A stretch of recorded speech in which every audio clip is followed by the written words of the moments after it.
Hello, everybody. How are you all doing? It is Torn Tuesday. It's Tuesday, 5 p.m. Live from Hollywood Meltdown Comics above the Nerdist Theater. In fact, Pete Holmes is across the way interviewing a celebrity guest on his own Nerdist podcast. We're not part of the Nerdist Network because we're more popular than them in some aspects. Here at Meltdown Comics, the center of all things geek. I see people in the chat room. Tolkien Girl. Who else is here? Say hello, everybody. And we are waiting on our chronically late co-host, Cliff Broadway. Sarah Vorhar is in the chat room. You can join us in the chat room live every Tuesday, 5 p.m. Pacific at theonering.net/live. You can also watch us on the Ustream app. It's free on Android and iOS and iPad. In fact, that's how I see the chat room with our iPad. Tonight, what are we chatting about tonight? Tolkien Girl asks. You know, last week I really wanted to talk about, I really wanted to have a nice debate about the changes that Peter Jackson made from the books. But due to technical issues with the Ustream service itself, we couldn't get that show started. So this week, I had originally planned to have that conversation, but when I posted this weekend on Memorial Day about the extended edition scene of Thorin and Fili and Kili's funeral that we did not see in the theatrical edition of The Hobbit Battle of Five Armies. I said Memorial Day, what a perfect time to post this. People kind of thought it was inappropriate, and I could see their point, but I called up Cliff. I said, hey, what was the death of Thorin and his two lieutenants, basically the general and his two lieutenants, directly or indirectly related to any of his experiences on the front line of World War I? So as soon as Cliff gets here, we'll jump into a discussion about Tolkien's military service and whether or not that directly impacted the story of The Hobbit and Lord of the Rings, and if he had any personal experiences that were just translated to the characters. It's a good question because, as far as I know, all of Tolkien's friends died. He was the only one that lived in World War I. But before we get to that conversation, I wanted to say thank you for all the warm wishes for Ian McKellen's birthday, which was yesterday, Memorial Day. And we found this old photo of a young Ian McKellen, and it was quite lovely. And the outpouring of warmth and support to our man Gandalf has been so great. And then if you just saw on our, would you say he's the most beloved of all the actors? No, there's a big wave of like young people, old people, everybody in between, male, female. I think he's straight, gay. Nobody cares. Everyone loves Ian McKellen. I think part of that is because he's the only actor in all 6 movies. Ah, indeed. That's not even a distinction that our friend Elijah Wood can claim. Indeed. That's Indeed.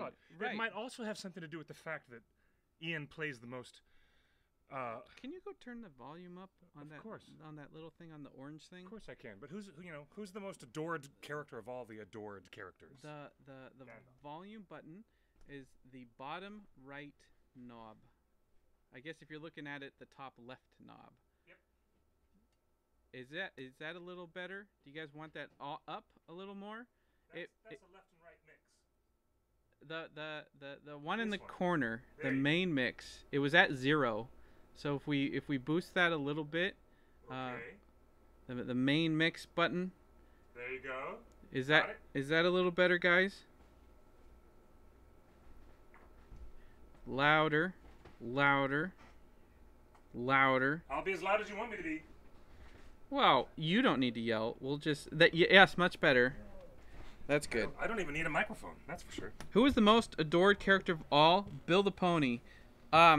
Bill the Pony.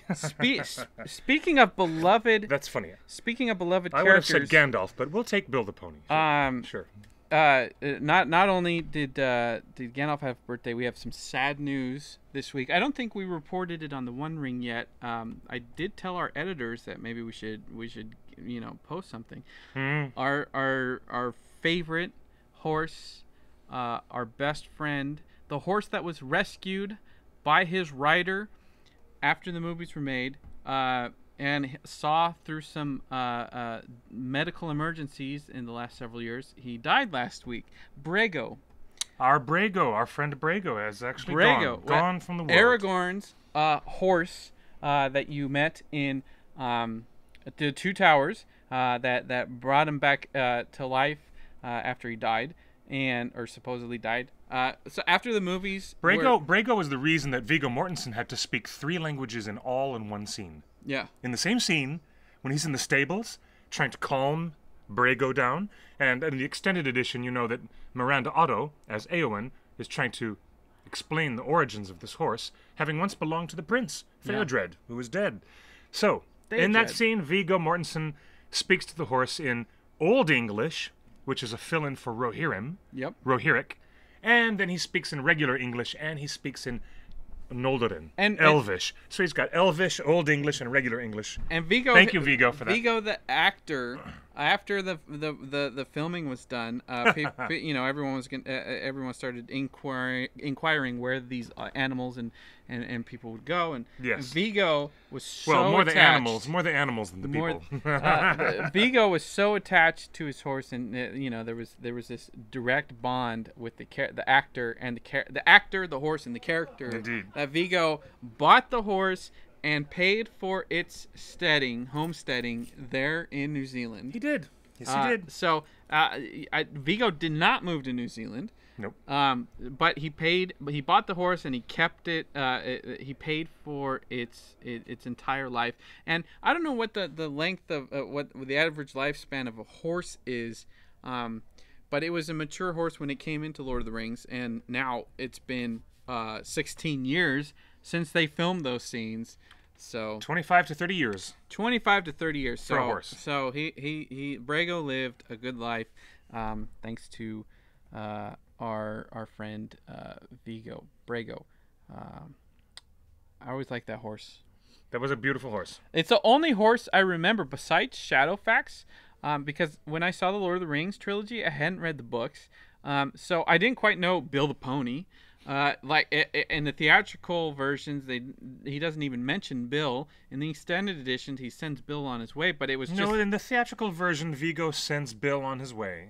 Sean sends... Viggo says to Sean, Moria and these dwarven tunnels, or whatever he says, is no place for a pony, even one as brave as Bill. And that's in the theatrical version. I don't remember. And it's absolutely there. If it's in the theatrical version... There. Well, it was such a throwaway line... and there was so much happening. I didn't get it at the time. So it was a throwaway line, though. The only horse I remember besides Shadowfax. The Two Towers really was the film of the Horse Lords. It was a horse city. Besides Hidalgo, Horse Nation. The Two Towers, not just the trilogy, but the Two Towers specifically, was the horse movie of all horse movies. They go to the Horse Lords of Rohan, the Rohirrim, save the day on the horses. Dramatic entrance by Shadowfax. Which was one of Andrew Lesnie's favorite shots. And one of Andrew Lesnie's favorite perfect shots. And Brago, and that was just, if you love horses, that's the movie to watch, the Two Towers of all of them. Well, you talk to our girls Keely and Feely from Happy Hobbit, they love their horses. And if fast forward to Return of the King, most of the horses are CG.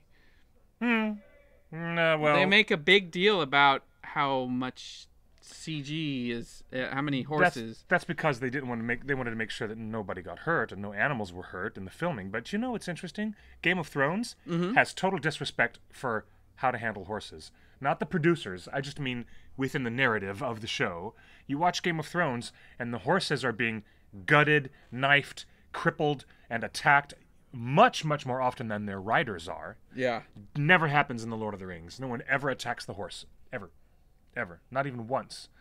It's fascinating, though. It's a very, very different approach to, handling, animals in the story. Not the producers, the narrative within the narrative story. Within the story. Narrative within. And it's very interesting. And it is interesting that Tolkien focused on many of his stories on the valiant efforts and the power of horse-based warfare. Yes. Yes, indeed. Because World War I was the last war fought on the ground. Mm-hmm. The last war fought on horseback. Period. Yes. In the history of all wars, going back 4,000 years. Yes. And so it's kind of Lord of the Rings and the Hobbit is kind of the last of the great horse wars, the tales of the horse wars, yes. written by someone who was there. According to Wikipedia, the United States Army's last horse cavalry actions were fought during World War II. Yeah, but isn't that interesting? Probably just to get rid of the horses. Can't imagine where. Yeah, someone as creative. Here's the thing. The point I was trying to make is that so many authors, so many creative people, authors, filmmakers, writers, artists, they base their historical epics on this romanticized version of history that they learned about in the books. Yes. Mm-hmm. I'd go with that. And there's very few celebrated stories like Lord of the Rings where the author was there. He saw the positives and the negatives of horse-based warfare. He lived in that era. He saw its demise, mm-hmm. And so he had a first person perspective. Instead, rather than a romanticized perspective of the epic horse cavalries of old. And that's what's really interesting about Lord of the Rings, and I think that's one of the things that makes Tolkien's stories stand truer and longer than mm-hmm. a lot of other historical epics, mm-hmm. because he's not basing his characters' actions on a romanticized historical perspective. Truly. He was there. The word you're looking for is verisimilitude. Professor Tolkien's I never learned that in English class. Please define that. Really? Verisimilitude? It's one of those 50-cent words that... I remember I had to diagram it. It's something you'll never be able to spell in Scrabble because you'll never have enough tiles to put all the letters down at once. Verisimilitude. 6 syllables. Do you believe that? Verisimilitude? It's almost as bad as triskaidekaphobia, which is an irrational fear of the number 13. Yes, triskaidekaphobia. Triskaidekaphobia. I thought there was 7. A spice called verisimilitude. Verisimilitude? No. That's not a spice? Verisimilitude is a noun that represents the quality of having truth, or realistic, believable truth, within what is given. A story, a song, an account, it has the ring of truth, as Gandalf said in the 1977 Rankin Bass animated Hobbit. Your story, Bilbo, has the ring of truth. Yes, it rings true, which was Gandalf's way of saying, your story, Bilbo, has verisimilitude. But back to your point, Mr. Justin, and it's a very good one. Professor Tolkien could write and he could create stories with greater verisimilitude about the horrors of war because he'd lived through it himself. He had touched down with mustard gas bombs, freezing cold, taking enemy trenches from the Germans, from, not World War II Germans, we're talking World War I Germany, and lice in the trenches. Professor Tolkien suffered from a respiratory infection that he caught while he was out there. He had to command other men that were from different classes around him, bakers, millers, stoners, people who worked with stonecraft and worked on the mill, and all these working class people. And he was just a student. He had just graduated. All he was interested in was stories and Old English and Middle English and Anglo-Saxon. And then Professor Tolkien found himself in the middle of the trenches in France in 1916. Okay. And people were dying all around him. The thing that you said right when I was walking in about Professor Tolkien's friends dying, Yeah. well, there's a story there. Well, that's what I wanted to talk about. There's a story Before there. we jump into a deep discussion about the impact of World War I on the stories that Tolkien wrote, a couple other things to mention in our top of the news hour. Tolkien Girl in the chat room says she's unfocused tonight. Don't mind me, but I'm having Supernatural on the mind. Supernatural is a wonderful television show. Very popular. I don't think it's based on any comic book or anything. I think it's its own world. And the Supernatural is somewhere within the vein of storytelling of Buffy the Vampire Slayer, but not, it's a little bit more of a buddy, road movie type. These two main characters who it's are. going on its like 4th or 5th season, I think. It's very popular. So, very popular. The season finale just happened last week, and our friends, the wonderfully talented Hollywood Show, just released a Supernatural parody. Oh yes, they've been working on that a lot. They've been working on that. Yeah, and they that's the secret thing they wouldn't tell us about. That's right. That's what they were working on. Yeah, and they got some of the actors in the video itself. If you go to YouTube, search for the Hollywood Show. It's funny. Someone was just watching Hilly Supernatural. just texted me this morning. She's so excited. It's the fastest video they've ever done to hit 2 million views. Wow. In less than 3 days, it hit 2 million views. This Supernatural parody from the Hollywood Show. Who you remember has done Lord of the Rings, and they're they're big. Their biggest fandom is Tolkien. Shall we watch it? You want to pull up the video? What? I don't want to necessarily take our time here, but if you have a chance after the show, or maybe if you get bored of hearing my voice, go spend 3 minutes watching the Hollywood parody Supernatural. It is great. It's fantastic. These girls are so talented. Yes, they are. And I have no doubt that this Supernatural video might be their biggest. Indeed. And we're going to try to get them on the show again in the next couple weeks, because I want to talk about this. Like, this is amazing. How are they getting to the point where they're having the actual actors on the show? Even when they were hosting our live stream from One Last Party, Roy Tolkien, Asala Baker, all the people that were at our party were just like, I want to be in your next video. Like, they were offering themselves in service of their craftsmanship. So congratulations to the Hollywood Show on their Supernatural parody. I can't wait to see it. I'm probably going to be the last person in our club to see it, but yes. Now, can't wait to see it. I wanted to have this discussion because this week I want to get 10th season, by the way. Tolkien Girl's very upset. 10th season, not 5th season. Supernatural is on its 10th season. It's a bit more of a hit show than you think. And it's not based on an existing, a pre-existing world like a comic book world or like Arrow or anything like that. Supernatural is its own thing. Yeah, so that's right. Today's discussion, Tolkien's military involvement, how impacted the stories he wrote. This, the topic of the show is spawned from a post I made on Facebook on Sunday, which got a little heat because I posted the picture from the Line of Durin funeral that we'll see in the extended edition. And I said it's Memorial Weekend, pay tribute to the Line of Durin. This was on Sunday, not Monday, actual Memorial Day. I said this is a good weekend, and it was only Monday in New Zealand and Australia, right? Yeah. Half the fandom, half of the fans, said, "Oh my gosh, I've never seen this. I can't wait." But then there were another half of fandom that really thought that was inappropriate. Like, how dare you, soil the memory and tribute of actual war heroes that actually lived with fake, false characters. Really? Fictional characters. Really? You How took dare some you heat compare? for that? Yeah, if you go to our Facebook page, and I thought, that they have a point. I see it, but I maybe wanted to get your opinion.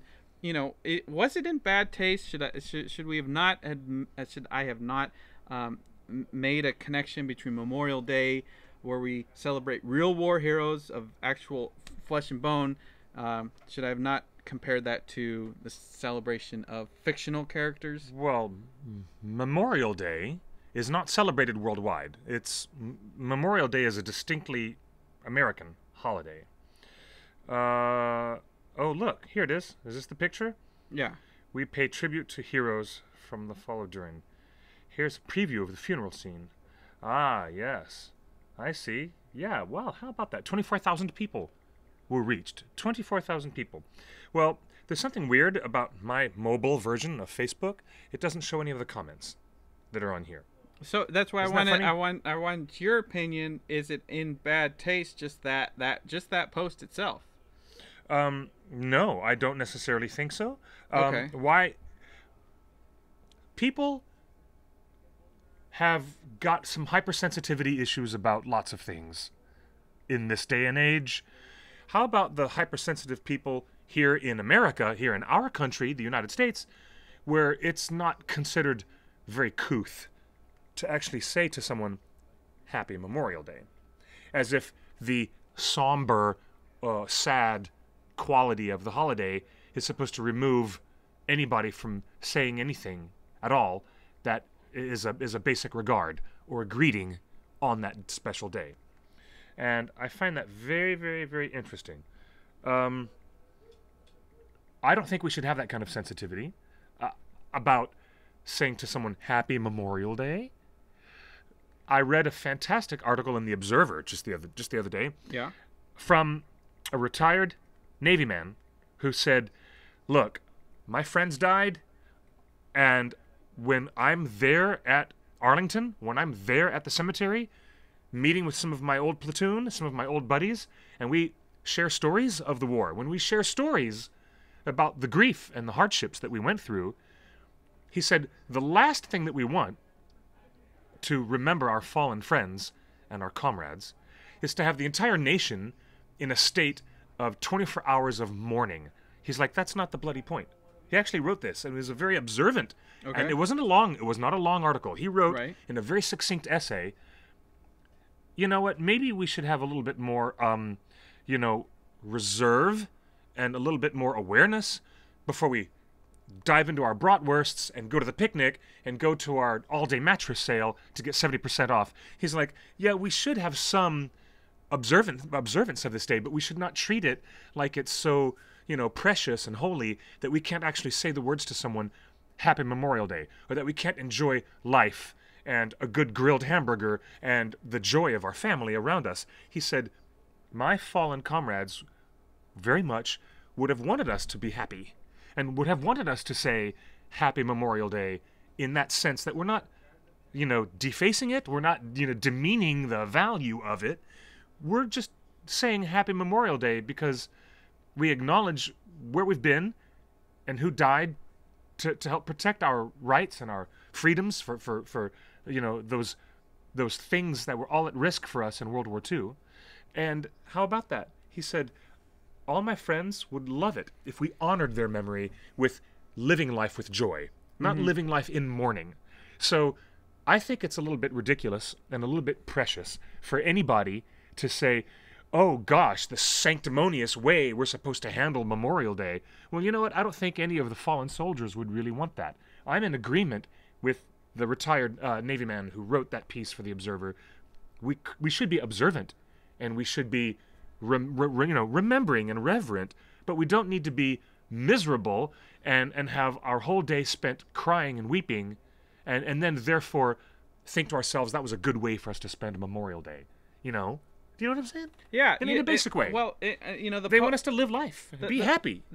I love the comment on our Facebook page that on the post on Monday. That was a good one. Larry Danner. I read that one. That was very good. Retired Colonel, U.S. Air Force. Mm-hmm. He says, "Thank you, Torrin, for the thoughtful post on this Memorial Day 2015. Those who have witnessed the ravages of war must find a way to come to terms with the horrors, each in his own personal way. There are many who turn to writing as an outlet for this process. Mr. Tolkien was just a bit more voluminous in his efforts." Smiley face. By the way, there are many soldiers that will care for a child or animal that has become an unwilling victim of the battle. The children will be protected and evacuated to safety if at all possible. Many of those animals are adopted by the warrior and often brought back when the warrior returns home. Yes, we warriors have a soft side too. So, thank you, Colonel Yes, Danner, thank you. for your service. Thank you for that wonderful post. And the negative Yes. reaction. I've read it. I just read this here now. The negative reaction that we received comparing Memorial Day to Thorin's funeral. Yeah. It caused me to. I wrote a post and then I fact checked it with you and Kelly, our resident World War I historian. Yes. Saying, can you rewrite this? Is this accurate? And you had some great feedback for our. I did. And you found that picture of the soldier, World War I soldier, 1917. He was a British soldier. British soldier in France. In France. And I'm like, what else could be a better picture? But Tolkien was a British soldier, unwillingly stationed in France. But the picture was only 8 months apart, maybe 10 months apart from when Tolkien was in France and when that picture of the British soldier with the little kitty cat was put on our. But hey, I don't agree with someone saying, as they said right here, Yeah. this is in exceedingly bad taste to compare fictional sacrifice to real sacrifice. I don't agree. I don't agree because the reason why we have Professor Tolkien giving us this notion, the very notion of sacrifice that comes through in the seriousness of his work, is because Professor Tolkien lived through it. Why should we not honor that? Why should we not honor the fact that Professor Tolkien put the verisimilitude of battle, sacrifice, and loss, the people losing their humanity in the face of socio-political forces that are written much larger than the individuals. It's all in The Lord of the Rings. It's all over The Hobbit. And certainly it's in The Silmarillion. But Professor Tolkien's distaste for mindless violence is very, very much evident in the story. And his distaste for mindless warfare is in Faramir's speech. Well, it's not actually Faramir's speech. In the movie, it's Faramir's speech. Mm-hmm. In the book, it was Sam's private dialogue to himself when he saw one of the other dark-skinned men from the Haradwaith, from the Harad, come up to serve Sauron. Well, there are other nations and other nationalities in league with Mordor in a geopolitical sense. So Sam had never encountered them before, and he just sat there looking at this dead body, wondering to himself, wouldn't that individual rather have been safe at home in his fireplace with his kids and his family and his loved ones, having a nice meal, living in peace? Wouldn't we all much rather have that? That moment when Sam starts to internalize what he's thinking was so profoundly what Professor Tolkien felt about war and warfare that I have to say I'm rather pleased that the screenwriters managed to put that dialogue out of Sam's brain and into Faramir's mouth so that we could actually hear it and absorb the sentiment as we are in the theater. Well, even going further back, the Hobbit he sat on for 5 years before it got published, and so we're talking 15 years after his war experiences. Tolkien sought to actually include some sort of memorial service in his story about Bilbo and the Ring and the Dragon. He didn't need to include, the remembrance of the king at the line of Durin, because for all intents and purposes, Thorin wasn't a king for but a day. Before he wasn't, he hadn't yet won the mountain. Yeah, a couple of weeks. He was king for a couple of weeks. They beat the dragon. Maybe. Then they went to war. Like he wasn't yet. He wasn't yet there. They were just warriors. Basically. Yes. A general and his lieutenants, Thorin, Keely, and Feely. And he included that. That was a key part. And it's one of the things that everybody, all the fans, are completely flabbergasted that why would they not include that in the theatrical version? It's such an important part of Tolkien's history, personal history, such an important part of the Hobbit story. Well, the filmmakers, David Yates, the director of Harry Potter and the Half-Blood Prince, he took Dumbledore's funeral out of the film. Yeah. When it was also a very, very important part of the story. Like, we want these funerals. It serves a purpose for the story. It really does. Even Peter Jackson in Two Towers, going back to our favorite horse movie, The Two Towers, they included some of the funeral of Theodred. No, yeah. Oh, Theodred's. Yeah. Yeah, Theoden's son's funeral is fully intact and extended. They extended it in the extended edition. Indeed, they did. But they did not completely delete it. And I think that's one of the key differences between the Hobbit trilogy extended editions and the Lord of the Rings extended. The extended editions of Lord of the Rings included the theatricals, included the scenes, and then the extended editions extended. We got a much broader. We got the whole song with the Thimblemuna and everything like that. Thimblemuna. Yeah. But in the theatrical version, I remember, because I haven't not read the books yet, I thought, man, this is, we're 20 minutes into this film, and I'm already feeling the feels. Here's a king who was out of his mind, and then he comes to and he realizes he lost someone, and lost his son. You can feel it with that short of a scene. Like, you can still have a really short scene with the funeral of Durin, of Thorin. You could have still had the scene and then extended it. Yes. And I don't know why they, it could have been a short scene, as short as we saw in the Two Towers. Well, I mean, the theatrical version of BOTFA is the shortest of all of the films. We could have had a couple of minutes of a funeral, for Thorin and Fili and Kili, the nephews and the king under the mountain. We have a quote in the chat room. Tolkien Girl says her great uncle fought in the World War. World War One. When I went to go see him one Remembrance Day, and my grandma wrote down what he told me when I was upset about it.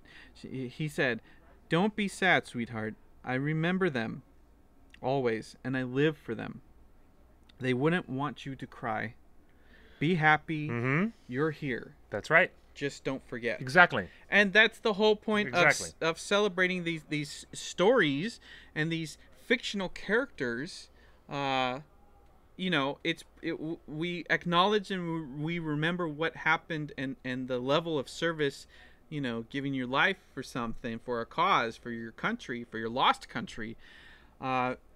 It's I think we're in agreement here that I don't think it was inappropriate. Otherwise, no, it wasn't. And in fact, one of our most famous trolls on Facebook timeline, yes, one of our most famous trolls who has picked unnecessary fights with me and a lot of other people actually comes to your defense in this post, and he says something that for once I fully agree with. He says the notion that this post is in any way inappropriate is ludicrous. Tolkien obviously felt comfortable enough utilizing his prose to comment on his experience of war. So no one here should have a real problem with this post referencing his works to make a similar comment. Everyone who does is guilty of sanctimonious grandstanding, and doing so under the pretense of honoring real soldiers like Tolkien, methinks that you're all more than a little confused and full of crap. Come Tuesday morning, you're not even gonna remember how many barbecued hamburgers and hot dogs you stuffed in your face the day before anyway. Thank you, Mr. Spada. For once, even though you are a very, very well-known troll on our boards, I agree with that point. That is sanctimonious and ridiculous for people to say it's inappropriate for you to say we remember the fallen. Well, Professor Tolkien was all about writing these stories to remember the fallen. These books and these movies remember the fallen. Do you know what? That's the whole point of Lord of the Rings. There really isn't much in pop culture that has that tone of seriousness that helps us of respect remember the fallen. In a lot of other big storytelling franchises, pick one: Twilight, Pirates of the Caribbean. I don't care. The afterlife doesn't really exist. People go to where they're dead and then they come back to life. Even in Game of Thrones, no one's really dead. But in Professor Tolkien's world, his approach and his seriousness about warfare and the cost of warfare to all of humanity is something that we should all acknowledge at every level. I agree with your posting, and I think that you should not have been slammed for that.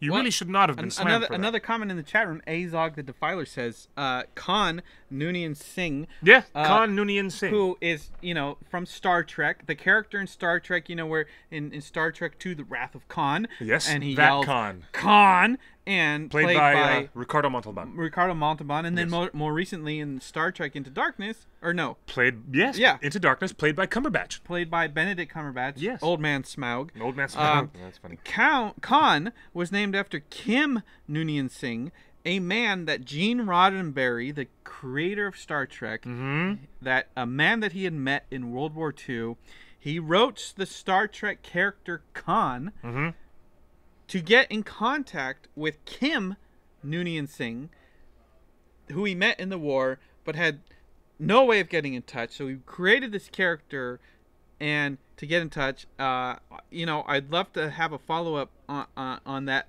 as Azog the Defiler. Did he actually meet up with Kim Noonien Singh? Did Gene Roddenberry actually connect with that? And that's what I wanted to get a little more information from you. If you knew if there were any characters in The Hobbit and Lord of the Rings that are directly, not just like composites, but like directly related to someone Tolkien knew. Is there anything on the record in Tolkien's letters or anything that says this character is based on this guy who I knew or met? Did Tolkien ever say one of my characters is based on an actual person?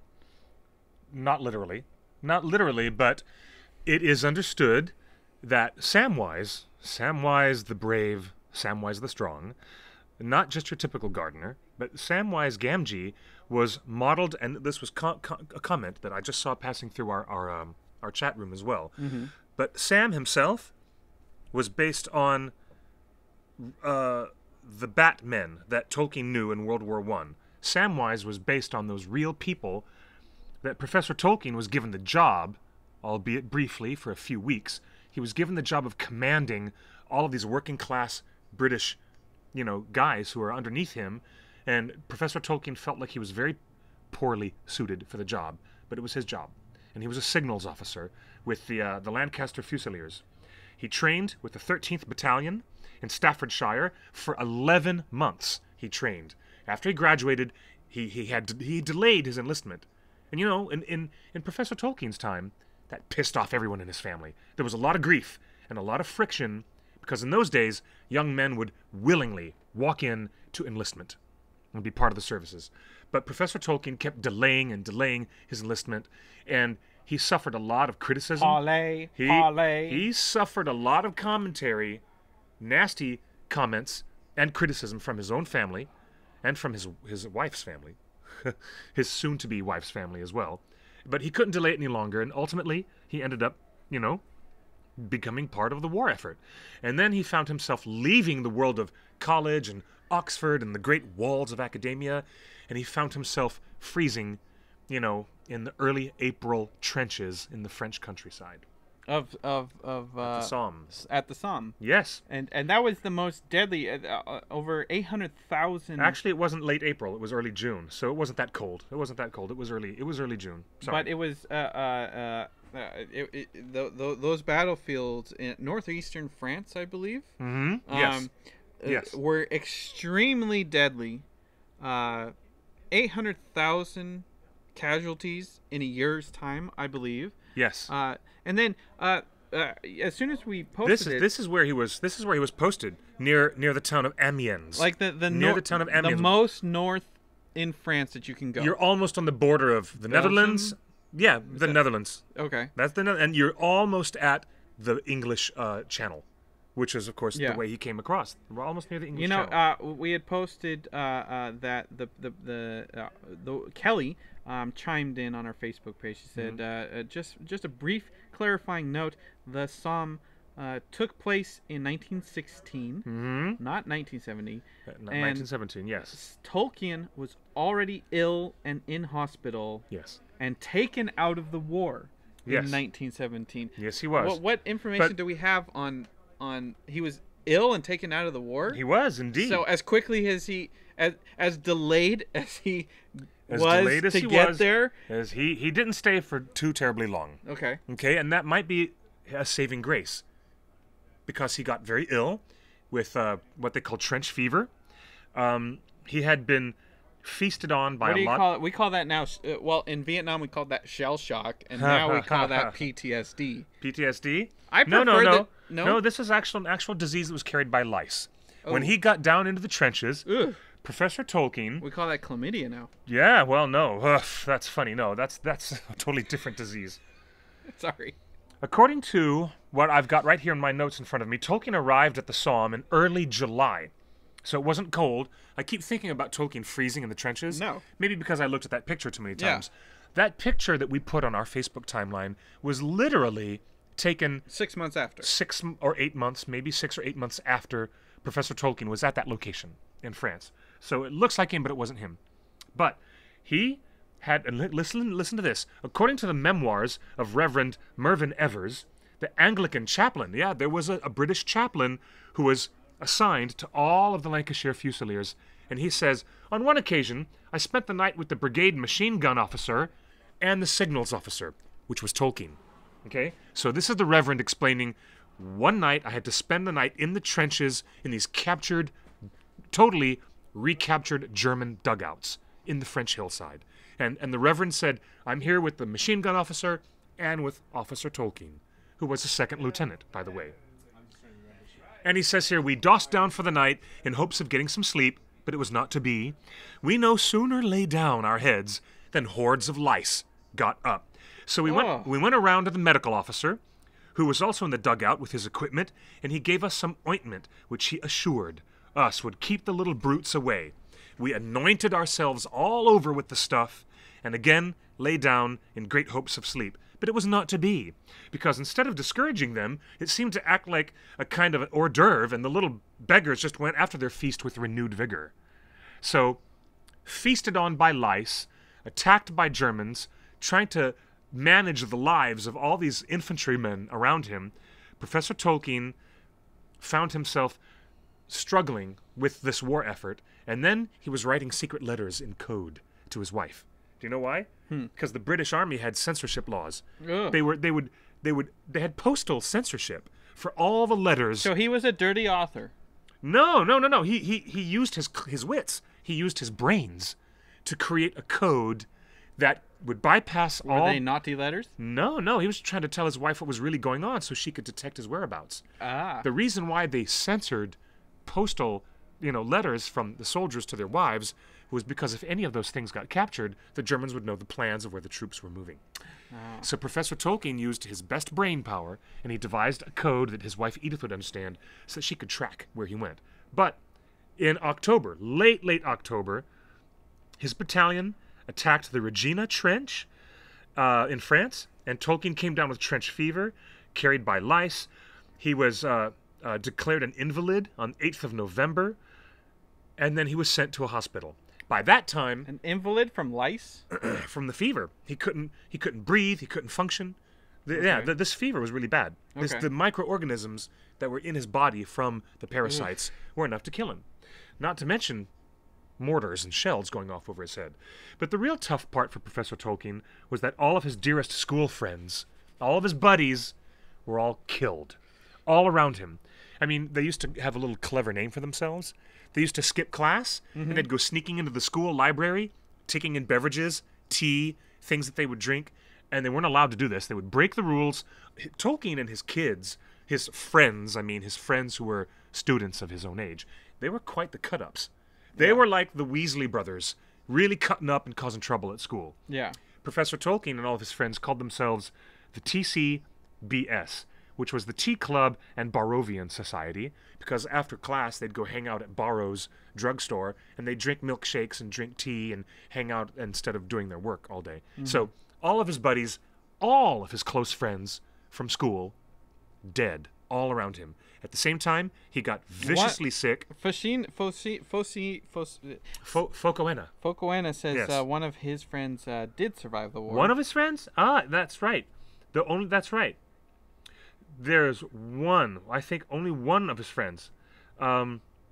He was his health problems for Professor Tolkien, and at the time he didn't even know. So he was only there less than 6 months. Yes, I think so, but he didn't even know how many of his friends had died. Thank you, Focoana, for the correction. J.R.R. Tolkien, much is made about his war service, and he was literally only there for 6 months. He was a geek at Oxford who delayed and delayed. He's like, I don't want to qualify, I can't qualify, I don't want to go. He finally... Oh, no, he had to go. He finally had to go. He spent as long as he could in training, 11 months. He spent longer in training than he did in the trenches, in the war itself. Yeah, he delayed, and then he got to training, and then I'm sure he, intentionally failed a lot of physicals to delay 11 months in training. He finally gets sent, and then with less than 6 months, he's out of there. Yes. So Tolkien was smart, politically smart. He knew how to navigate his way out of a jam. Yes. And is that a Samwise trait or a Frodo trait or a Bilbo trait? Sounds more like a Bilbo trait. Bilbo knew all the little tricks to get out of any trouble. He did. Not necessarily Frodo.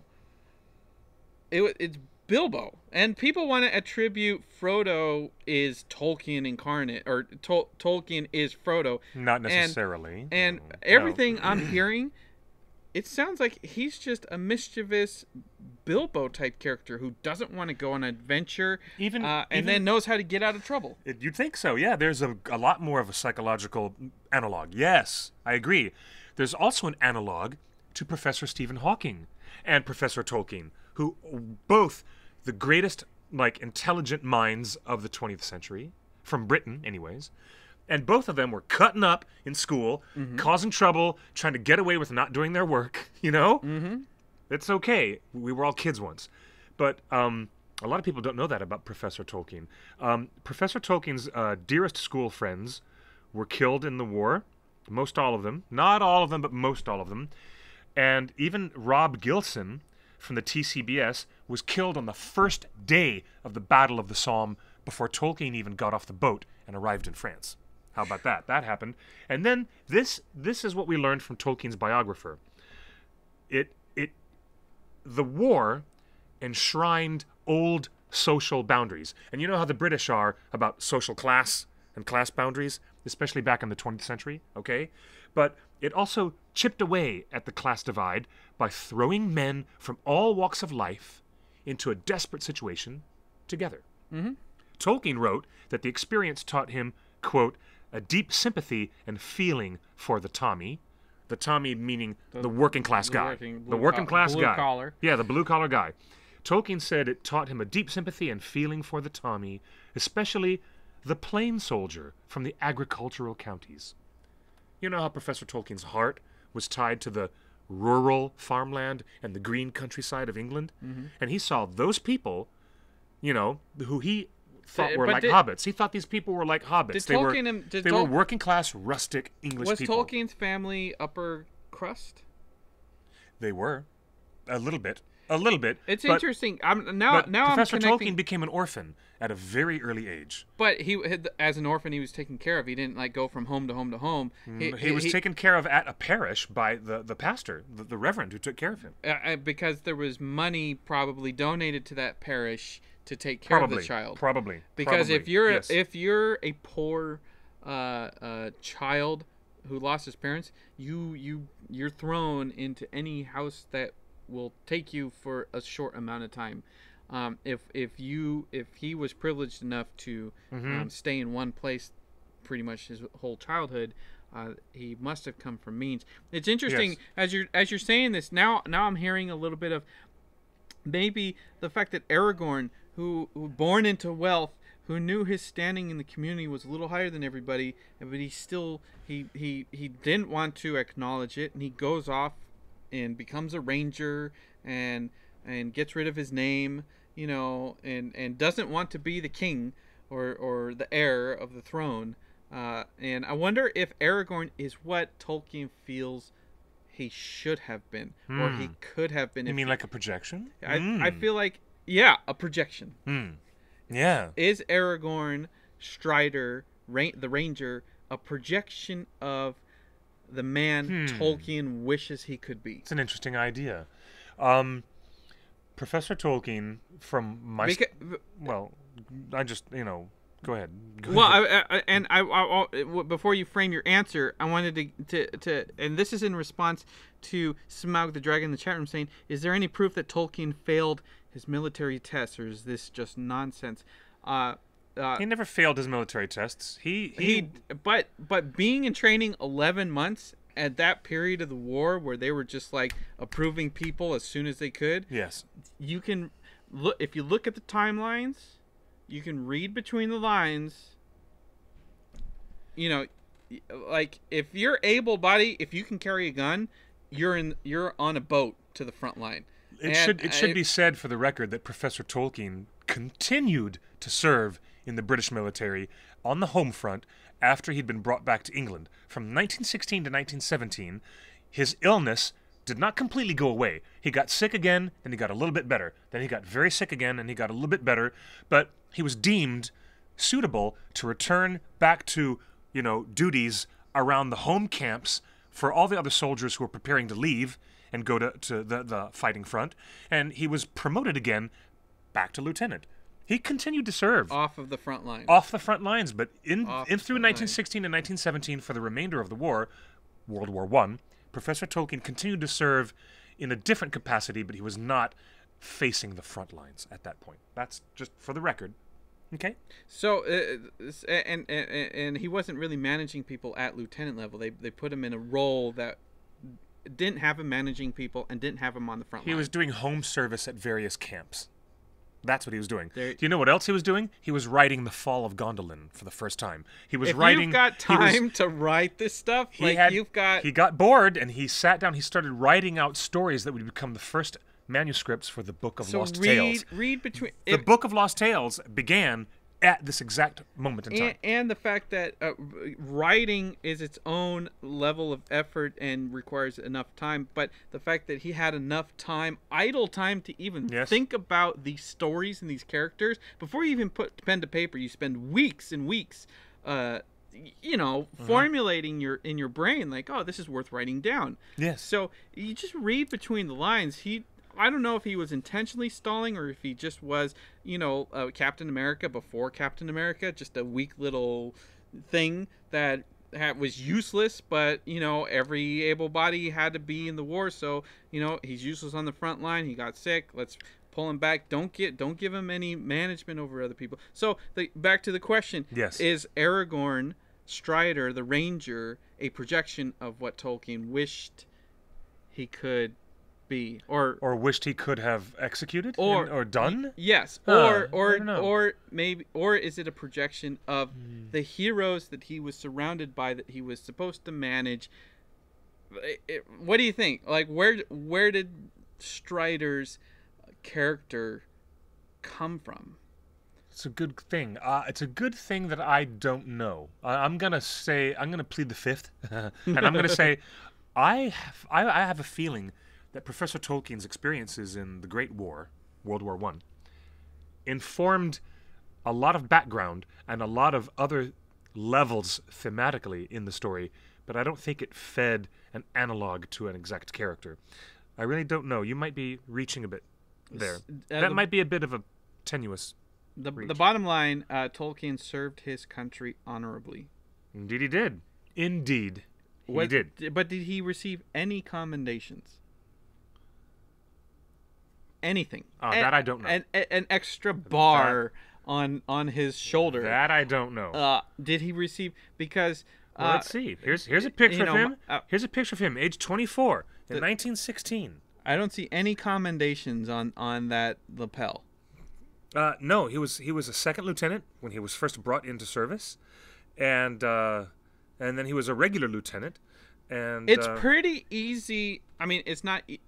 Look, being in the military is not easy, but when you're there and you're in that big of a war, especially World War I and France and Germany and stuff like that, it's not easy is the wrong word, but it's very to get a commendation or a medal or an extra bar. Mm-hmm. A lot of people do. Like, yes. It is very common. That's the word I was looking for. It's very common to get any sort of commendation. Yes. An extra anything. And if Tolkien didn't get anything, that says a lot. I don't know though. Maybe we just haven't researched it. Maybe we just haven't don't know. researched it. Yeah. I'll do a quick Google search. This is why normal television shows with budgets have military honors. Yeah, military honors. Well, when you write in Tolkien military, the word service comes up immediately. He graduated with honors from college. Yes, that's right. How about this? Military service. Lancashire Fusiliers. Spirited Book in the chat room says, when Aragorn rushes into battle, I'd like to think this is what Tolkien wishes he could do. I also think that when Aragorn is at the Black Gate at the very end, and he's rallying his troops, and he's trying to inspire the last bit of hope to energize the troops when so much death and failing is guaranteed, Aragorn is trying to rally the troops for one last push. And I feel like because Tolkien was a higher class of person. Actually, and he wasn't. When he was orphaned, when his mother died of diabetes in 1904, him and his younger brother were orphaned and destitute. They didn't. There wasn't much family that remained to give them minimal comfort and support. So they were supported and guided by the local priest, Father Francis Xavier Morgan, who took it upon himself to oversee the boys. I'm sure there was I'm sure there was an incentive for that care. But you know, the fact that Tolkien had people under him before he was taken off the front line. You know, he was at a certain level where he had people under him, and then he got pulled from that because he got sick, and then he was not given any people under him for the remainder of his career. Yeah. I think there might have been some projection in Aragorn of what Tolkien wishes he had the strength to say, to rally his troops for one last thing, because you know that the hills of northeastern France. You know, the landscape is just hills. It's just rolling hills. So, you know, you go over a hill and there's a whole army that you didn't see. And the hill's only like 10 feet. You know, like it was brutal. And in fact, there's a whole place called the Red Zone where you're not allowed to farm or chop down a tree because people have like chopped down mature trees in the last 15 years. They've like chopped down trees where World War I battles happened, and when you put the tree through the sawmill, the saw kicks up bullets and kills people, kills loggers, because there's so much lead and bullets and stuff on the ground that they never cleaned up that it just it's dangerous. Keep your gloves on. What happened? Who's here? Hi. What is going on? We have a special guest here. I'll scoot over. Oh, hi. Hi. Grab Well, this chair. Let's get a chair. I like our phone's going off. We have a surprise guest. I just got a text message from our folks downstairs at Meltdown that someone is here to debate this topic. Yes, to debate. Oh, hello. Hi. Hello. Cliff has no idea. Hello, I'm Lily. from Middle Earth News. You're from hi, Middle Lily. Earth News. Lily's from our friends at Middle Earth News. Okay, brain check. Hello. Good to Hello. see you. Nice to see you in welcome, person. welcome to our Torn Tuesday. Thank you. This is our little mini studio right here. You're huge on To Twitter. see I'm moderate on Twitter, but thank you. Well, I see a lot of your tweets. Cool. Yes, Very Middle cool. Earth News is here. Have you been following what we're talking about today on the show? I just walked in. I completely forgot it was Tuesday because of Memorial Day. So no, I had no idea. Are you from LA? No, I'm from out of town. I'm in Colorado. Excellent. Awesome. Did you go to Denver Comic-Con? No, it was this weekend. Yeah. And I completely Yeah. Ah, missed it. see, you were here instead. we didn't here in either. California, I was right? here. So Middle Earth News, follow them on Twitter and the Thank Yes, internet. very good friends, fellow Ringer fans, It's true. fellow Tolkienites, whatever word we're going to use today. Nerds. Nerds, yeah. Fellow Tolkien nerds. So the That is question. so the good to have you question- with I know, us. This is very exciting. spontaneous. Well, we're That's used what to they- having surprise celebs just jump in and crash. We've had a Yeah. number of them over time. And now, the subject of Memorial Day has brought us to where we are in today's conversation. Okay, what are you guys Well, talking it was about Tolkien's experiences in World War I, Okay. and also about how his hardships and his very, very brutal experiences at the Battle of the Somme influenced thematic or analogous characters in his stories. And also, we're talking about the fact that Justin had posted an interesting picture from Thorin's funeral, the scene that's missing from the movie. And he said, this is a day we remember the fallen. And this was on Sunday, even before we got to Memorial Day, which is a distinctly American holiday. It's not like people in the Philippines or in Thailand celebrate Memorial Day, but we do. So even before Memorial Day arrived, he started taking a lot of criticism and a lot of heat from people saying this is really unfortunate choice to cheapen the value of real war heroes when you're talking about fictional characters that are meaningless. And we have been discussing the fact that that's not quite true. I think Professor Tolkien's seriousness about warfare and death of his comrades in battle is something that we should always mark and should always find an analog in our lives, and that's part of why his storytelling sticks with us. Yeah, I'm not prepared to take an official stance on this, having just walked in, but no, I do agree. And I think I am not a military person myself. I never served, but I think there are a lot of military people who get a lot out of those stories for that reason. Fallen comrades, or just all the trials and tribulations. A lot of people immediately think that Tolkien wrote Frodo as himself, like Frodo is Tolkien. But the more we look into his military record and everything, is Tolkien other characters? Do you have? Oh, totally. I think Tolkien is probably all characters at some point. I mean, even the bad ones, sorry. But I think, there are those thoughts that go through your head, and so he's, hopefully he's Faramir, but sometimes he's also the, not so great ones. Denethor. Yeah. Sometimes, yes. Yeah, I'm going to catch so much flack for saying did that. Tolkien put any of himself into Aragorn, or do you think Aragorn is what Tolkien wishes he could have been? That almost seems like an unrelated question, almost.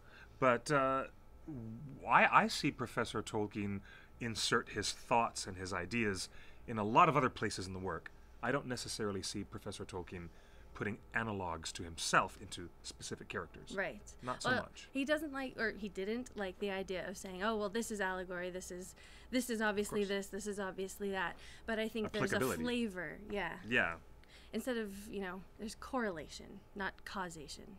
People are just joining the chat room. Again, we have a special surprise guest crashed our show. I know. Didn't even tell us.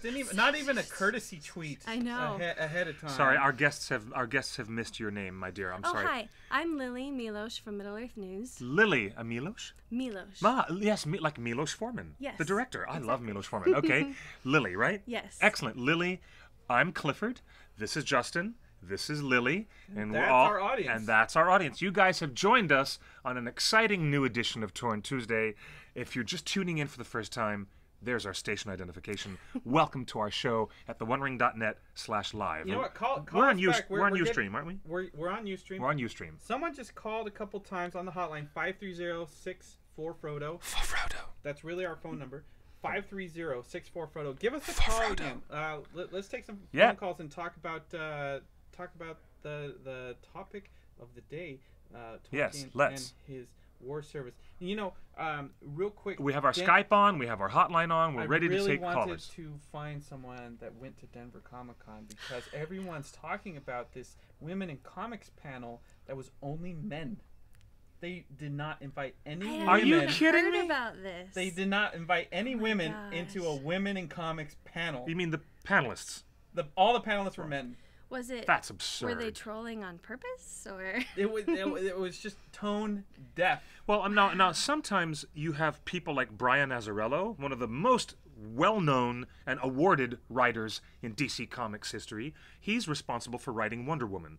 He's a guy, but he's also married to Jill Thompson, who is also one of the greatest award-winning comics illustrators in DC Comics. So I think sometimes you have to have a guy who's there because he's the author of Wonder Woman. If he's giving his thoughts on one of the greatest female figures in all of comic books history, then that might explain why a guy like that would be on the panel. All right, you're on the hotline. Who's calling and where are you calling from? But otherwise,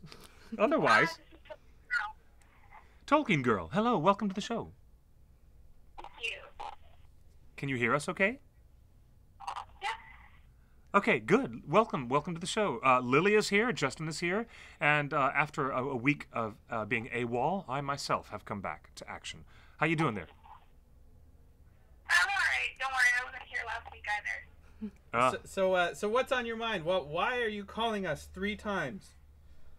Well, I'm calling you up for 2 times just because I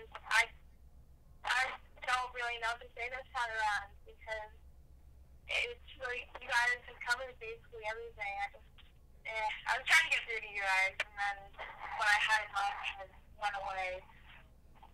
What do you think we're making any sense, or do you think we're just like uninformed geek boys right now that have no idea what we're talking about? No, I absolutely agree with you on everything you said. I think, one, the bashing that you have gotten. Oh, sorry, what was that? Ads are wonderful.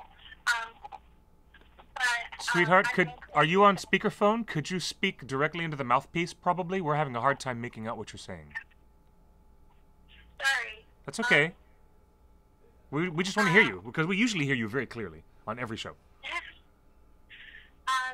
Justin, I think that the fact that you were bashed on Facebook over what you posted is completely wrong. I think that, yes, in a sense, I get where people are coming from, that Memorial Day and here in Canada, Remembrance Day is a day to remember people who gave their lives so that we could have the freedoms that we have today. Yes, I completely agree with people on that. But the other side of days like Memorial Day and Remembrance Day is the fact that it's celebrating these people's lives, celebrating what they did, and remembering them, remembering who they were, so that they never ever disappeared. Yes. And I know that my generation has a little bit of trouble with that because already you see kids who that happened 100 years ago. Why should I care? That happened 50 years ago. Why should I care? But that's what we call short-term generational memory. And that's why they keep trying to reboot movies every 10 years, because they think that we have forgotten. You know? Or they're trying to hang on to Spider-Man. Yes, exactly. Oh, yeah, that's why. Yeah, exactly. She's right. Lily's bam. Scratch one for Lily, right there. But also, I agree that films like The Hobbit and Lord of the Rings that have these ideas of remembering fallen comrades are extremely important because they do get through to the generation today, and kids will be like, oh, hey, look, they're remembering somebody who died fighting for what they believe in. That's wonderful. And then their parents can be like, well, that actually has happened before, and start maybe getting their kids interested in history. Indeed.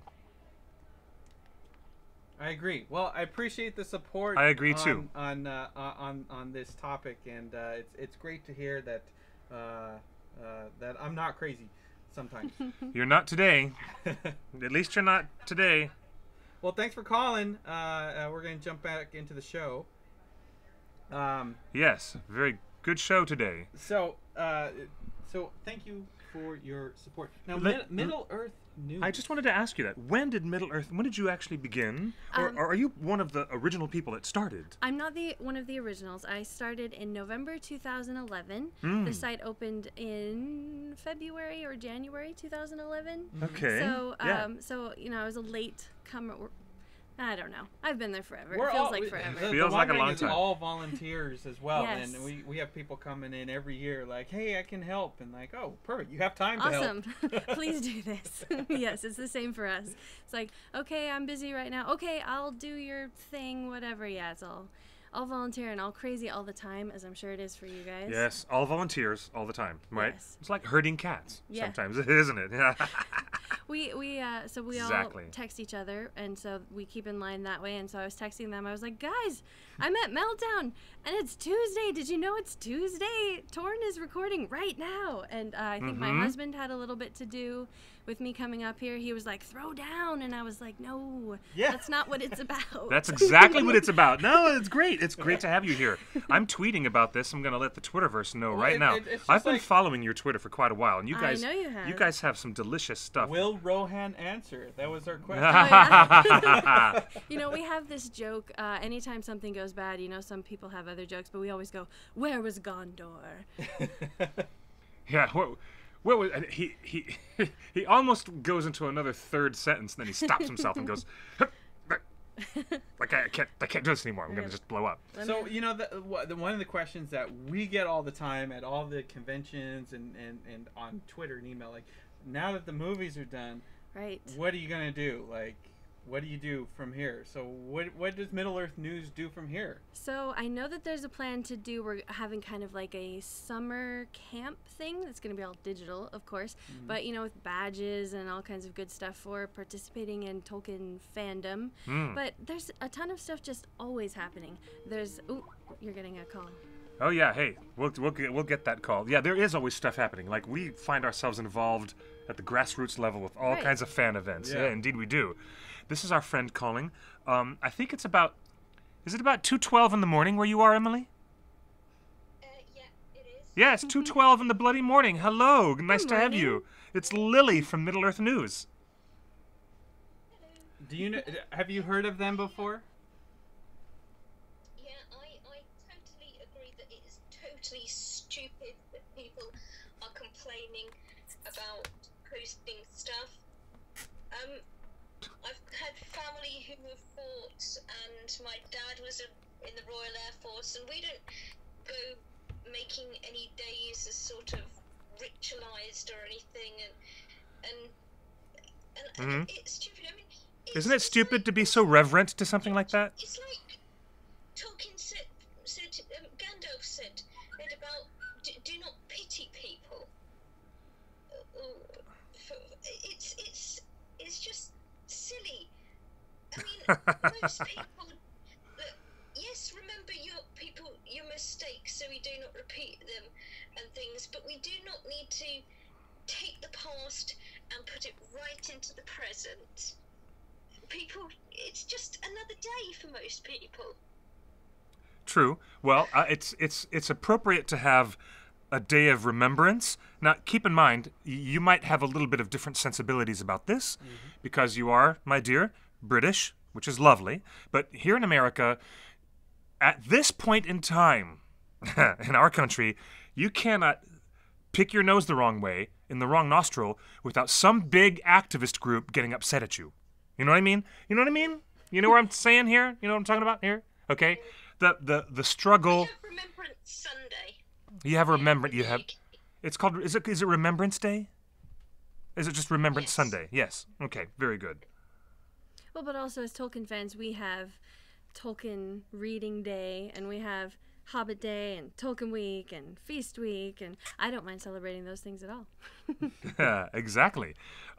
Yeah. I think that I think we should have a little bit more of a clear-headed conversation about why Professor Tolkien really was influenced by his experiences in the war, and we are just observing the fact that, you know, great soldiers die defending great ideals. And it happens particularly a lot in Tolkien stories, more than other writers. And the politics of Tolkien's world are much clearer, and much easier to come to terms with than the politics of Westeros, for example, which are so voluminously complex that, you know, everything's in a shade of weird gray. Morality is very, very weird in that world, but in Tolkien's world, morality is not so weird sometimes, I think. You know, what do you think? Yes, well, I think that's one thing that we all like about it is that you, well, for the most part in Tolkien, you know the good guys and you know the bad guys, and it's easy to fall, well, I think, hopefully, it's easy to fall down on the side of good, even though it's difficult choices and it's difficult to get there, but it's definitely a lot more black and white. Oh, look, Lily Milosh. Ah, yeah, Lily Milosh is with the OneRing.net live right now. Hey, we're starting to get the Twitter world to know that and to recognize that. How fantastic. Okay, very good. I think it's fine. Cliff did, what Justin did, I don't see necessarily a problem with what he did. I think it's people. Thank you. I think it's as what we say. I think some people aren't happy unless they're complaining. Just stay out of the internet comments. It's a scary, scary world. My mum's often says about my dad, he's not happy unless he's complaining. And I think there are other people that they over-conceptualize this day, and they forget the real meaning of the day. Good observation. Well, Emily, very good, interesting Emily, observation. It's 2 o'clock in the morning. I can't believe you stayed up all this time for the show. Thank you for calling in today. I'll probably not go to bed for probably about another 3/4 of an hour. Yeah, what? That's Gosh, How much longer your show is on? it's 2:15 where you are. You've got to get some bloody sleep. Oh, is that a cuss word? I'll get up till 11 o'clock Not in this tomorrow. country. I'll probably get up about 11 tomorrow. Okay, that's not so it doesn't bad. really matter. That's Very not so good. bad. Get plenty of sleep. I don't have to get up in the morning. All right, well, I will fist bump them on your behalf. Yeah, Yes. From yeah. afar. All right, this Boom. is for you. All right. Next week. So I probably won't be here next Tuesday. Okay, then We will miss you. we'll miss you. We'll hold down the fort as best as we can, dear. And then we'll get you back on the show the week after. Okay? All right. Yeah. All right. Good to have you. Say hi to the pussycat for me. Yeah. Yeah. I don't know where he is. Well, go find him. Go say hi for me. At the end of the show. Yeah. After the show's over. This is my- Yes. All right. Thanks, hon. We'll talk to you later. You know, is anyone in the chat room from Bye. somewhere further away from the West Coast than England? I'm always fascinated how many people tune in from like around the world Right. on this. Do you guys have like audience metrics, like where your group is? Yes, it's mostly East Coast, and after the U.S., it's England. But yeah, you're constantly having to do a time zone thing. Like, okay, if I'm doing a story about the Australian Tolkien Society, what time is it? Oh, it's 1 a.m. There's no point in publishing it right now. Exactly. That's why I have this handy-dandy little world clock right here on Yes. my See, phone. you always have to have Wellington. I'm always Just- looking at Wellington. Just in case. Just to see if, and they're even on my weather pod, just to Yes. see if Peter's getting some sunshine. Exactly. I don't All right, know why so I know this. There's only about 10 minutes left, so Oh, say it isn't so. you're here. You're in enemy territory. So No. Arm wrestle. No, I'm just what have you always wanted to debate with us? Middle Earth gosh. News, stealing our Twitter followers. know. There's people in the And chat. we're I'm not like, I just stealing. follow. We have double. We share. That's what we do. Well, of course we do. No, okay, I don't think it's anything I necessarily need to debate with you guys, but there's something that's come up a lot lately, and we are always talking about it. We're talking about doing a piece about it, and to us, it's the myth of the true fan. Like, you can't be a fan unless you check these boxes, and everyone has different boxes. Fascinating idea. And Yeah. we get very frustrated about it. For example, I had read The Hobbit, but I had no idea that The Lord of the Rings even existed until I saw the first movie trailer. So watched Fellowship and then read all the books, but people were like, oh, well, if you didn't read the books before you saw the movies, then you're not a real fan. It's like, well, some kids were like 8 years old, Yeah. That's how they got it. So, some of those fans, the hardcore old school fans, are self-identify as Tolkien fundamentalists. Right. And we have a few of those in We our have- ranks that we have a like, few. absolutely hate the movies, if only for the fact that the hobbits were never at Osgiliath. Right, Like right. that was the ultimate sin amongst many, and they will always tell you that they don't even own the DVDs because The ultimate That's sin true. was Frodo sending Sam away Yes. at the stairs of Cirith Ungol. Yes. That was the biggest screenwriting sin. But let's just say, for the sake of argument, I know where some of this comes from. Hardcore, you'd call them old school, Tolkien fans, believe that everything that Christopher Tolkien says is true, that the films are a very bad idea, and that they diminish the seriousness and the successful artistic impact of the literary works. I don't necessarily agree. I think that there's room enough on this bandwagon for movie fans and book fans, and some people like me who really straddle the line between both. Right? Exactly. Don't you think? absolutely. I So think, what you gotta check? Why does anybody have to check a bloody box I hate to the say check you're a boxes. real fan? But tell me your Yeah, thoughts. if you don't own a first edition or something, you know, there are all these rules that people come up with. And, you know, I think Purists. a lot of people... Purists. There are purists. And, you know, I get where they come from because I used to think, you know what, I think it's great that the elves are at Helm's Deep, whatever. And then when I watched The Hobbit, I have some things I'm like, I can't believe they did that. Oh, rabble, rabble, rabble. And The then I think, Hamburglers coming back. By the way. this is exactly what people did back then, and now I'm acting like those people. But, you know, we all have our things, and we all love it still. And even if you only love the movies, you do love Professor Tolkien. It all comes through. Is there diminishment of anything Professor Tolkien wrote because of the runaway commercial success of these films? If they suddenly burn all the books ever, and we only had the movies, then maybe. But the books are still there. I'm in love with Lily. I just fell in love with Lily Milosh right here, Middle Earth News, We just had ladies and someone in gentlemen. the chat room Correct. say the Correct. Lego video games got me interested in Lord of the Rings. Exactly. Well, that's another Get into con- it in, that's like, another aspect. anyway. Yeah. Yes. It doesn't matter how you discover it. The fact that you consume Tolkien in all aspects, whether it's games, movies, books, everything, the letters, like it's just an entry point to this huge world. And you know, we started to see that with Star Wars fans with like, oh, you only saw the special editions, Right. Like it's like, Yeah. shut up. Like we all love Tolkien.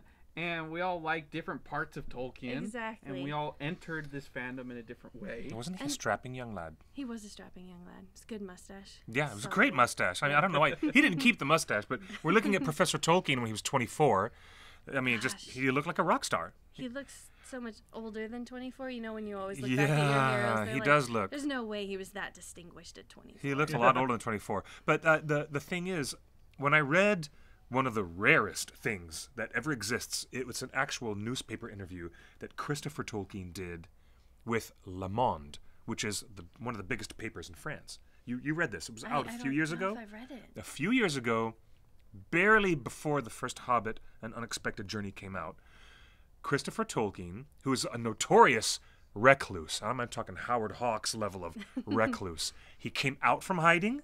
He came out and said, okay, I will invite you, friendly reporter that I have scorned for decades. I invite you to my lovely little garden chateau here in the south of France. Let's talk. And in that interview, Christopher Tolkien explained how difficult it was for him to inherit his father's manuscripts. He talked about what a mess things were. He talked about how messy and disastrous Professor Tolkien's writing style was, his lack of organization. God knows he could have used IKEA and some organizational baskets when he was alive, but he didn't. And he drove with the backseat of the car filled with manuscripts, precious cargo, driving all the way across like France. Something floating out the trunk. and Can be you like, imagine? What if there was a "No." car wreck or something? Yeah. And he said, because the Bodleian Library would not let me take originals, they asked me to take photocopies. And when I had photocopies, Christopher Tolkien said I couldn't figure out different form of color, of ink. I couldn't see dates on the margins of the pages. Marginal notes where margins would have indicated when he wrote it, what he was writing, what the manuscript was connected to. He's like, I had to pull my hairs out. And he worked his entire life harder than anybody's worked, besides his dad himself. And Christopher Tolkien is the one man that we should all be grateful towards. And yet he's the one stickler in the mud. Right? Oh, don't worry about that. Those are just my keys. He's the one stickler in the mud who says that this commercial adaptation, all these films, all this video game stuff, are a horrible debasement to what I've worked on and what my father worked on. So we as real Tolkien fans, if we consider ourselves real Tolkien fans, you find a lot of the old school purists side themselves immediately with Christopher and say, it's because of Christopher that we got the bloody Silmarillion at all, right? And it's only because of his efforts that we got the Book of Lost Tales, anything, the unfinished tales. And Christopher Tolkien is a big hero to us. He's a hero to all of Tolkien's literary success. Nothing could have happened the way it did without Christopher. Yet still, he's the one person who says, these movies are shite, this is a bad idea, and they're criminally abusing the legacy of my father with these commercial Hollywood blockbusters. He's like, you're reducing the seriousness of what the art and literature really is. Your thoughts? Oh man, God, are that's- you I- allowed to? I'm saying that's where the hardcore purists bring their point of view from. They akin themselves to Christopher's point of view. Right.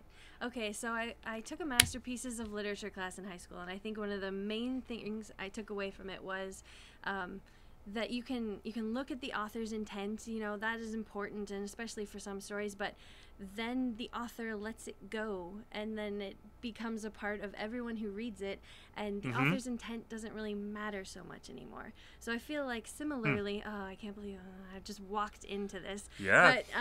But yeah, I feel like it's just everyone gets what they get out of it, and you know, the movies are just fan fiction. I've heard a lot of people say, you know, they're just like really great fan fiction, or they're based on the work, and it doesn't Peter was a fan. diminish. Peter Jackson's a fan. It doesn't diminish from the original work. That is what I think, and I'm at Lily Milosh at Twitter. Please send all of your hate my way. Send all hate tweets. send equal amount of hate tweets to me, QuickBeam2000, because Tag us both. I love Christopher Tolkien, and I'm deeply indebted to him as someone who really aggressively pursues studying. I study Tolkien as much as I study anything, but it's not necessarily true to conflate these two things. That the success of Warner Brothers or New Line Cinema's film franchise is going to destroy the veracity, the power, the staying power, the legacy of these books. I don't see one eroding the other. Absolutely. I don't. What do you think of I don't. Ralph Bakshi's Lord of the Rings?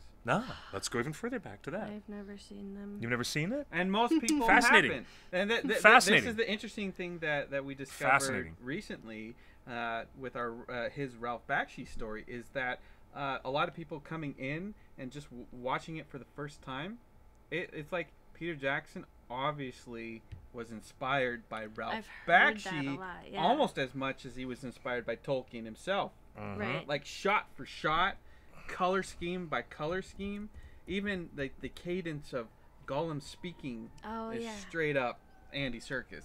You're like, wow, this was made 30 years before. Like, so After you see the film, then you can get it on DVD anywhere. And there's even a Blu-ray. After you do see Ralph Bakshi's film, I'd love for you to read this. Yes. This is my, 5,300 word interview with Ralph. And I'd like to know your thoughts on that. I will do it. We can I continue this promise. debate in public.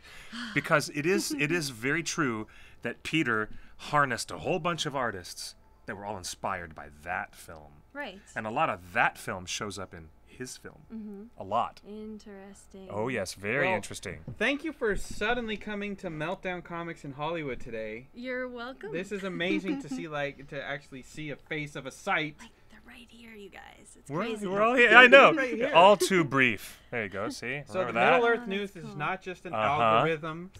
You know, it's not real just like people. a retweeting bot that sees everything. Heavens, cool. no. No, it's actually real people, real fans, doing the thing. Real Lily. Yes. Just like you guys. We're all real Exactly. fans. We're all real fans. A lot of Thank you for that. I want to champion that point of view, and I think we should. Real fans do not need to diss each other or bully each other or troll each other. Mr. Mark Spada, I'm talking to you. And it's not. It's but not. just actually, he that. said something very intelligent, and he defended you. Yeah. You know, He's just a Tolkien fundamentalist. He actually, hates Peter Jackson. he's one of the most interesting people that we have on our Facebook. I mean, I don't mind. He'll come and attack me any day of the week because he thinks that I'm an ass-kissing Peter Jackson apologist, which I'm not. I mean, I love the films, I love the books, but I have issues with both at different points, you know. But interesting. We should talk more about what makes a fan a real fan so we can clear the air and we can get a little bit more barometric pressure on our fandom. Let's not exclude each other, dear children. Gather around the campfire while I pull out my guitar and we'll sing a little song, okay, about elves and men and dwarves. And kumbaya. Well, thank you for joining us on Torn Tuesday, every Tuesday, 5 p.m.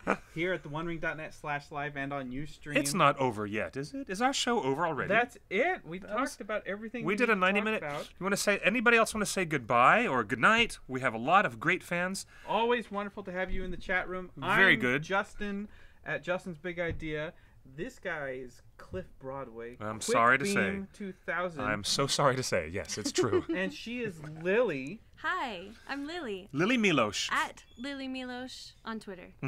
And follow Middle Earth News because That's at Middle Earth News, all they one word. often post stuff that we don't post. That we don't get fast enough.